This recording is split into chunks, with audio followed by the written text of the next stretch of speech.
सो hey guys, तो फिर से स्वागत है आपका मेरी एक नई रोज वीडियो के अंदर। तो आज हम बात करने वाले हैं एक और नए रियलिटी शो के बारे में जिसका नाम है राइज एंड फॉल। कहने को तो एक नया रियलिटी शो है, लेकिन इसके अंदर की चीजें सेम दूसरे रियलिटी शो की तरह है। कैसे? जैसे सारा दिन रबड़ी रोना करना और मौका मिलने पे घुसंड बजाना।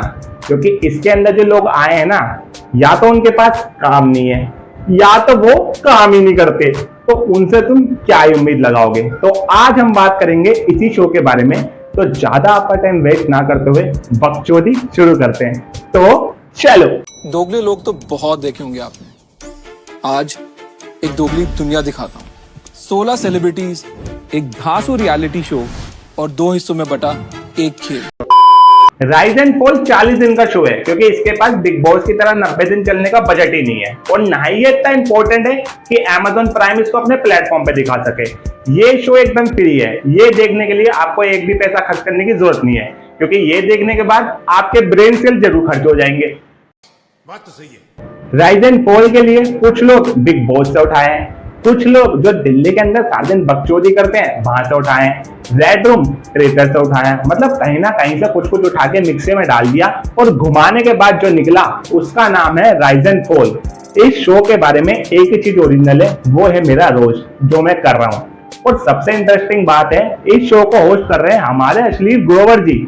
हाँ, मतलब वही अश्लील वैसे सलमान खान। फर्क तो जमीन आसमान का, लेकिन फिर भी मान ही लेते हैं। क्योंकि एक बंदा है जो अपने शो में बुला के लोगों की बेइज्जती करता है, और दूसरा बंदा है जो दूसरे की शो में जाके अपनी बेइज्जती कराता है। और दूसरे की शो की तो छोड़ो, ये अपने ही शो में अपनी बेइज्जती करवा रहा है। यार देख, ये चापलूसी वाला ना गेम दूसरा है। चापलूसी ना मैंने पिछले शो में की थी ना इस शो में करूंगी, चाहे आप हो चाहे कोई और। सारी उम्र में जो यहाँ पे अश्लील जी बार बार बिग बॉस को टारगेट कर रहे हैं। अगर तुम्हें अपना शो चलाने के लिए किसी और के शो पे कीचड़ उछालनी पड़े, तो तुम पहले से ही कीचड़ के अंदर हो। कीचड़ से याद आया, इस शो के अंदर धनीश्री भी है, और उनका ये कहना है कि उनका नाम बार बार चहल से ना जोड़ा जाए, उनकी एक अलग पर्सनैलिटी बनाई जाए। लेकिन उनके जो रिसेंट प्रोमो है ना, वो कुछ और ही कह रहे हैं। ट्रस्ट तो मेरा बहुत पहले टूट चुका था। राइज एंड फॉल वालों ने सबसे ज्यादा पैसा धनीश्री के प्रोमो में लगाया है, क्योंकि उनको पता है वो 3 साइड की ऑडियंस लेके आएंगी, एक अपनी, एक चहल भाई की, और तीसरी शेर से। भाई शो के अंदर आरुष भी है। ये पहली ऐसी जगह है जहां पे वो लैला के बिना गया है, लेकिन लैला भी बाहर से लगा पड़ा है कि वो ज्यादा से ज्यादा शो के अंदर ही रहे। तो भाई एपिसोड 4 आपने लाइव हो रहा है, सबने देख लिया, और एंड में आपने देखा है कैसे वो कुत्ता भी क्या बोलूं, उसको तो और भी गाली देनी चाहिए। नीचे आके कैसे अपने भाई को टारगेट कर रहा है, वो आराम से अपनी गेम खेल रहा है, किसी कुछ नहीं बोल। लैला भी बाहर से फुल सपोर्ट में लगा हुआ है, और वो इसलिए सपोर्ट नहीं कर रहा है क्योंकि वो जीत के आ जाए, वो इसलिए सपोर्ट कर रहा है कि जितने दिन अंदर रहेगा ना, बाहर मुझे फिजिकल टॉर्चर कोई नहीं करेगा। भाई हमारे आरुष भाई को पहले दिन आके काम धंधे में लगा दिया, जिसमें उसके माँ बाप उसको हमेशा से देखना चाहते थे।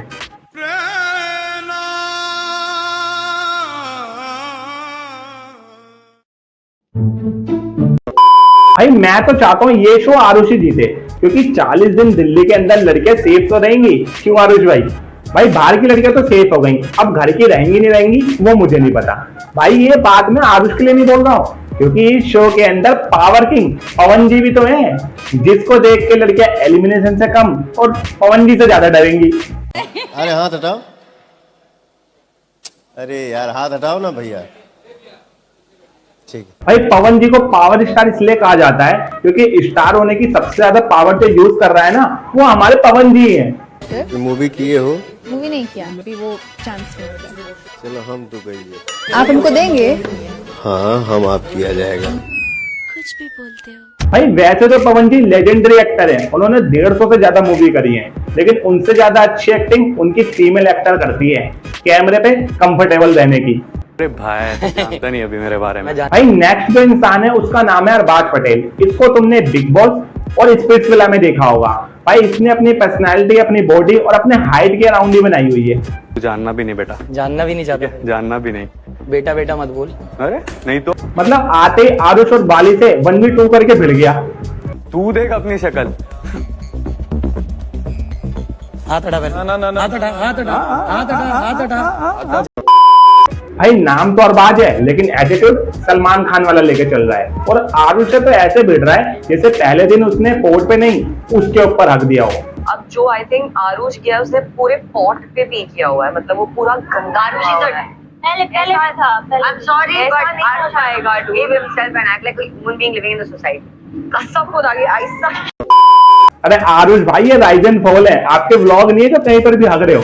लेकिन एक बात है, अरबाज खेल बढ़िया रहा है, सारे दिन प्लानिंग एंड प्लॉटिंग में लगा रहता है कि कैसे भी करके वीक बंदों को नीचे भेज दो और अपन सेव रहेंगे।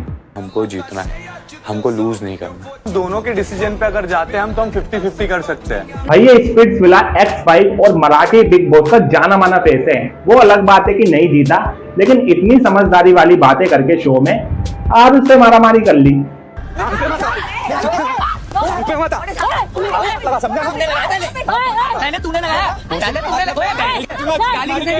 अरबाज भाई, अब जितने लंबे और तगड़े हो ना, आपका ईगो यहाँ पे उतना ही छोटा दिख रहा है, तो इस चीज पे ना ध्यान देते हो, आप अपने गेम पे ध्यान दो। और आरुष वो क्या कर रहा है, अनन्या बांगर से बायोलॉजी सीख रहा है। किसी लड़की को लड़का बनना हो वो भी हो जाता है। भाई वैसे तो अरबाज को दिल्ली वाले कमेंट में प्यार दे रहे हैं, लेकिन वो क्या कर रहा है, पवन जी के सामने छोड़ा हो रहा है। बोलता हूँ, सीधापना दिखाता हूँ। भाई नेक्स्ट जो इंसान है वो भी अपने आप में एक सुपरस्टार है। कौन? चड्डी उतारने वाले आदित्य नारायण जी। देख लेंगे, फिर देख लेंगे। मेरी चड्डी नहीं उतारी ना मैंने तो मेरा नाम। वैसे तो शो के अंदर आके लोगों के फॉलोवर्स पढ़ते हैं, लेकिन इस शो में आके आदित्य नारायण के कमेंट्स पढ़ रहे हैं और कमेंट्स के अंदर टोटली गाली। भाई ये शो देख के मुझे एक चीज तो पता चल गई, अगर पवन जी को रोस्ट करना है ना तो बस मुझे इंग्लिश का यूज करना है। जैसे पेंट हाउस का दादा अरबाज है, ऐसी बेसमेंट का शाना अर्जुन है। इनका कहना है मेरा नाम अर्जुन है और मेरा तीर हमेशा निशाने पे ही रहता है।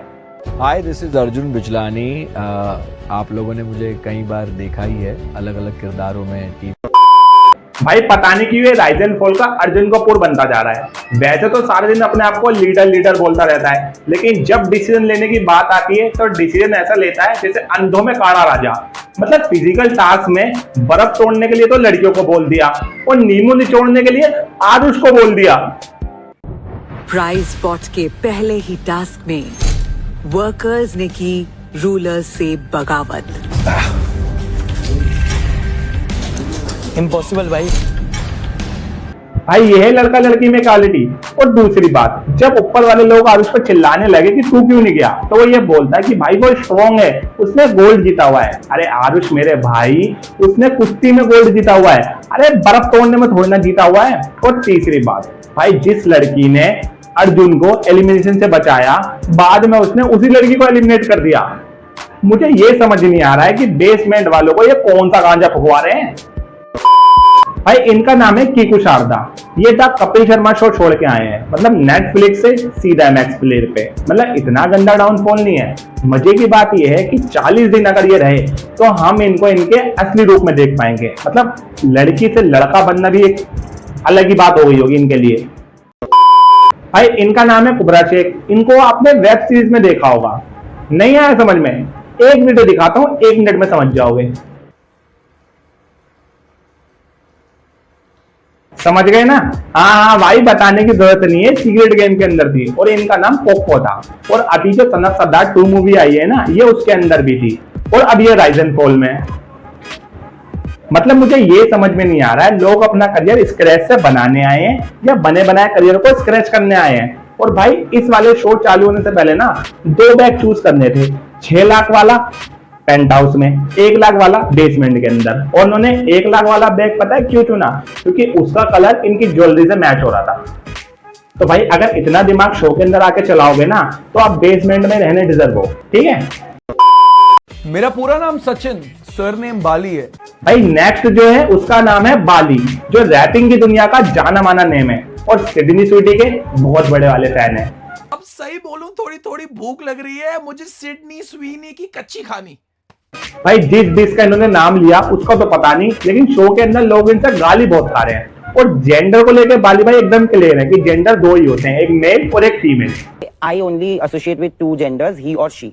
आपने बाकी बायोलॉजिकल, अरे बट बाकी लोगों के उसमें बोलते हैं ना। थोड़ी देर और आर्ग्यूमेंट चलती तो नैनदीप की नैन से आंसू टपक जाते। खैर उसको छोड़ो, वो बहुत स्वीट बंदा है, लेकिन छोटी सी बात पे इन्होंने आना को बुढ़िया बोल दिया। अबे तेरे माँ बाप तेरी शादी होगी बुढ़ी। अरे बाली बाली मेरे माँ बाप पे कैसे जा रही है ये? बाली आराम से। मेरे माँ बाप पे कैसे जा रही है? कौन है ये? आराम से। बदतमीज औरत आ गई है। भाई वैसे तो नैनदीप ने बहुत ज्यादा फेमस लोगों के इंटरव्यू लिए हैं, लेकिन बाली के साथ बात करने में थोड़ा तो गड़बड़ हुआ। लेकिन यहाँ मुझे लगा था कि बाली बहुत ज्यादा खुले विचार का मॉडर्न बंदा है, वो ये चीज समझेगा। उसने ये चीज नहीं समझी। लेकिन दूसरी तरफ मुझे लगा था कि पवन जी ये चीज बिल्कुल नहीं समझेंगे, उससे दूर रहेंगे, लेकिन वो उससे चिपक रहे हैं और उसकी बात भी समझ रहे हैं। बीच में वो हमको पहले ही और सी के बारे में बताओ। लड़का और लड़की। लड़का और लड़की। ही मतलब लड़का, सी मतलब लड़की। तो मैंने उनको भी कल बोला कि तुम ही हो ना। हाँ। पवन जी ने पहले पूरी बात सुन ली, फिर उसके बाद देखा भाई मैं तो इससे सारे दिन बात करता हूँ, इससे गले वाले मिलता हूँ, कंफर्म कर लेते हैं एक बार, तुम तो ही हो ना। मेरे लाइफ का एक मंत्र है, अच्छों के साथ मैं बहुत अच्छी हूँ और बुरों के साथ मैं बहुत बुरी हूँ। फिर वही घिसी पिटी लाइन, बुरी के साथ बुरी, अच्छी के साथ अच्छी। भाई हर रियलिटी शो में ना एक बंदा ये लाइन तो बोलता ही है। भाई इनका नाम है अहाना जी। वैसे तो ये मूवी के अंदर काम करती हैं, मैंने तो देखी नहीं है, मगर ये मूवी के अंदर काम करती हैं, मगर इनको अभी काम नहीं मिल रहा है, तो ये अपना 40 दिन का राशन बचाने के लिए राइजन फॉल के अंदर आ गई हैं। भाई इन्होंने बैग चुनने के लिए ना कुबरा की तरह अपना दिमाग यूज नहीं करा और अपनी गोल्डन जो ज्वेलरी थी उससे मैच का बैग उठा लिया, लेकिन वहां पे इनका दिमाग नहीं किस्मत काम कर गई। जो गोल्डन बैग उठा के ये पहुंच गई पेंट हाउस में और कुबरा जी पहुंच गई बेसमेंट के अंदर। हाँ ना, इसलिए मैं कहता हूँ जो बाली भाई ने कहा ना वो एकदम सही कहा। वो औरतों की पुनीत।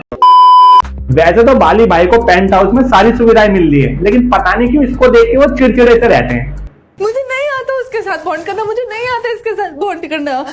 भाई नेक्स्ट है हमारे पवन जी की बेस्ट फ्रेंड आकृति नेगी। इसको आपने रोडी और स्पिट्सविला में देखा होगा। मुझे एक बात समझ में नहीं आई, पहले ही दिन पवन जी से इतनी अच्छी दोस्ती कैसे हो गई। अब सूत्रों की माने तो पवन जी की नेक्स्ट जो एल्बम होगी ना उसके अंदर की हीरोइन हमारी आकृति जी होंगी, और जिस तरीके से ओवर एक्टिंग कर रही है ना ये म्यूजिक वीडियो के हिसाब से एकदम सही है। This is me, Noorin here, but प्यार से मुझे सभी लोग नूर कहते, तो आप भी नूर ही पुकार सकते हो। भाई आकृति नूरिन शाह की बहुत बड़ी दुश्मन है। अब ये नूरिन शाह कौन है? भाई नूरिन शाह जो है, भाई मैं भी नहीं जानता इन्हें क्या काम करा है, मगर ये घर के अंदर चाहते कि इसको सब लोग नूर बोले ताकि ये क्यूट लग सके, क्यूट बनने का नाटक कर सके, और जो कि ये बिल्कुल भी नहीं लगती है। और ये टिकटॉक पे नाच के जिन्होंने करियर बनाया ना ये उनको कुछ मानती ही नहीं है। और ये क्या काम करती है वो मुझे भी नहीं पता भाई। हेलो एवरीवन, मैं हूं अनाया बांगर। नेक्स्ट है अनन्या बांगर, संजय बांगर की लड़की प्लस लड़का। ये अपने आप को ऑलराउंडर बुलाती है, लेकिन कुछ लोग बोलते हैं लड़की और लड़के का एक्सपीरियंस लेना ऑलराउंडर नहीं कहलाता है। भाई जिनको नहीं पता मैं उनको बता दूं, अनन्या पहले लड़का थी फिर वो लड़की बन गई। कुछ लोगों का ये कहना है कि इनको भी मेन स्ट्रीम के अंदर धोनी का हुक्का नहीं सेट करना होगा इसलिए लड़की बन गई, और इनका ये कहना है कि कम से कम 50-60 हजार पता नहीं 100 लड़कों ने इनको प्रपोज कर दिया शादी के लिए। मुझे अभी तक 30 से 40 हजार मैरिज रिक्वेस्ट आ चुके हैं। Marriage request? अनन्या जी मैं आपको बता दूं, वो आपको आपके लिए प्रपोज नहीं कर रहे हैं, वो आपको आपके पिताजी के लिए प्रपोज कर रहे हैं ताकि वो सेटिंग करके उनको इंडियन टीम के अंदर पहुंचा दे, क्योंकि लड़कों के लिए क्रिकेट से बढ़कर कुछ भी नहीं है भाई। तो इनका ये कहना है कि उनको आरुष से प्रॉब्लम है, क्योंकि आरुष इन जैसे लोगों का और जो इस तरीके के लोग होते हैं उनका मजाक उड़ाता है और उनसे दूर रहता है। मुझे तो देख के कुछ ऐसा लगा नहीं। और रही बात होमोफोबिक की, तो आरुष को एक ही चीज का फोबिया है, वो है पढ़ाई। भाई नेक्स्ट जो है वो है संगीता फोगाट, फोगाट सिस्टर। भाई ये रेसलर है और ये रेसलिंग करती हैं। भाई जब मैंने शो देखना चालू करा आरुष और अरबाज पर देख के मुझे लगा सारे इसमें चूते ही आए हैं, लेकिन उसके बाद संगीता फोगाट और कीकू शारदा जैसे लोगों को देख के मुझे लगा कुछ लोग हैं जो रिस्पेक्टेबल भी हैं। इस बार इस शो का वजह ज्यादा है तो इनको बुला लिया। नेक्स्ट ईयर का मुझे पता नहीं, क्योंकि जिसका ये कॉपी करके बनाया है ना वो भी एक ही सीजन चला था। और दूसरी बात, इस शो का जो कॉन्सेप्ट है वो ऐसे है, कुछ लोग जो है पेंट हाउस में रहेंगे क्योंकि उनके पास बहुत ज्यादा पैसे हैं, और जिनके पास पैसे नहीं है वो बेसमेंट के अंदर है। अब क्या है, जो पेंट हाउस वाले वो उनको टास्क देंगे, ठीक है, और वो टास्क करके पैसे जीतेंगे और अपनी मेहनत से उनको ऊपर आना है, और ऊपर वाले जो हारेंगे वो नीचे जाएंगे। अभी इतना ही समझ में आया, बाकी जैसा होगा मैं बताता रहूंगा। अगर इसके ऊपर और वीडियो चाहिए तो वो बता देना, ठीक है। और अब मुझे बताओ कि ये वीडियो आपको कैसी लगी। अगर आपको वीडियो अच्छी लगी तो आपको पता ही है करना है, चैनल को सब्सक्राइब करो, वीडियो को लाइक करो, ज़्यादा शेयर करो, बेस्ट पार्ट कमेंट के अंदर बता देना, और नेक्स्ट वीडियो किस टॉपिक पे चाहिए वो भी बता देना। और जल्दी मिलता हूँ अपने नेक्स्ट वीडियो में, तब तक के लिए tata bye bye, see you, love you, bye bye.